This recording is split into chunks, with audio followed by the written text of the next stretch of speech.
ব্যাংকে টাকা রাখাও এখন ঝুঁকিতে, বাড়ছে আমানত হারানোর সংখ্যা। এক ভয়াবহ বাস্তবতা। ব্যাংকে রাখা আপনার কষ্টার্জিত টাকা কি আর নিরাপদ?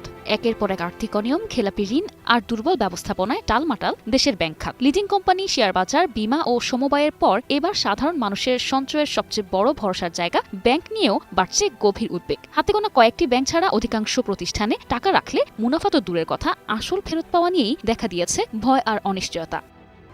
বাংলাদেশ ব্যাংকের তথ্য অনুসারে বর্তমানে দেশের ব্যাংক খাতে খেলাপি ঋণ ৫,৫৭,০০০ কোটি টাকা, যা মোট বিতরণ করা ঋণের ৩০.৬০%। এছাড়া খেলাপি ঋণের প্রকৃত চিত্র আরও ভয়াবহ। বহু ব্যাংক বছরের পর বছর প্রকৃত তথ্য গোপন করেছে। হাতে গোনা কয়েকটি ব্যাংক ছাড়া বাকিগুলোর অবস্থা ভয়াবহ। ১২টি ব্যাংকের খেলাপি ঋণের হার ৭০%-এর উপরে উঠে গেছে। এছাড়া ব্যাংকে আমানতকারীরা টাকা তুলতে গিয়ে ভোগান্তিতে পড়ছেন। ৬২টি ব্যাংকের মধ্যে ৬৬%ই দুর্বল অবস্থায় রয়েছে। ইতোমধ্যে ২৩টি ব্যাংকের মূলধন ঘাটতি বেড়ে দাঁড়িয়েছে প্রায় ২,৮২,০০০ কোটি টাকা। ফলে ব্যাংক খাতে আমানতকারী কিংবা ক্ষুদ্র সঞ্চয়কারীদের আস্থা নেই।